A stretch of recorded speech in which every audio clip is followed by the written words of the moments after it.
and welcome to another Energize Health food review. Today we're going to be having a look at the Red Rock Deli Crisps, and for those of you out there who are looking for something healthy or something to put in your kids' lunchbox, I don't know about healthy, then this may be an option for you.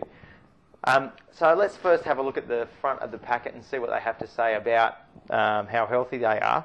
And as you'd expect, because they are a packet of chips, there isn't a lot of nutrition claims that they're making.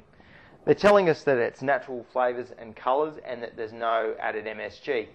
And for those of you who are concerned about glutamates or have an intolerance to glutamates, it's not very reassuring because these chips are going to have naturally occurring glutamates anyway, so you're not going to be avoiding them by eating these. Let's have a look at the nutrition information and we'll find out exactly how bad these might be for us. Now the first thing is if we look at the total fat per 100 grams, there's between 23 and 24 grams of fat, and as chips goes, that's not too bad. Most chips are up a little bit higher than that, up towards 30 grams per 100 grams. So the total fat content's not off the planet. A lot of the biscuits that you'll buy are similar. They're around 18 to 20 grams of fat per 100 grams.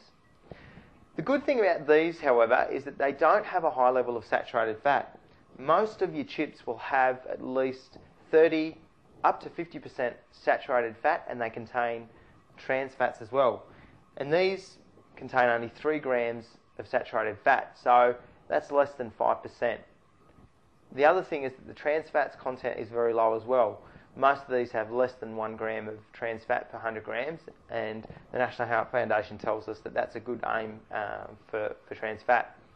The good thing about these is they have a high intake or high level of monounsaturated fat, and monounsaturated fats have been linked to less heart disease and cancer, and these contain almost 80% monounsaturated fat, so potentially some benefits for the heart. The other thing is the sodium content in these.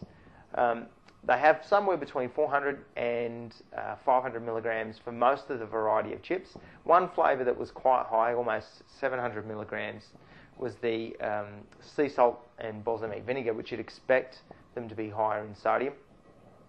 The fibre content, well, there's around 4 grams of fibre per 100 grams, which is on par with white bread. White bread has a similar fibre content, so it could be better. Obviously, some of the other products that we've looked at, the grain wave whole grain chips, have a much higher fibre content than that.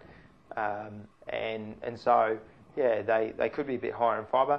But look, all in all, if you're looking for a really well portion controlled snack, there's only 30 grams per serve, then these are an option to put in your kids' lunch boxes that it's not going to kill them anyway.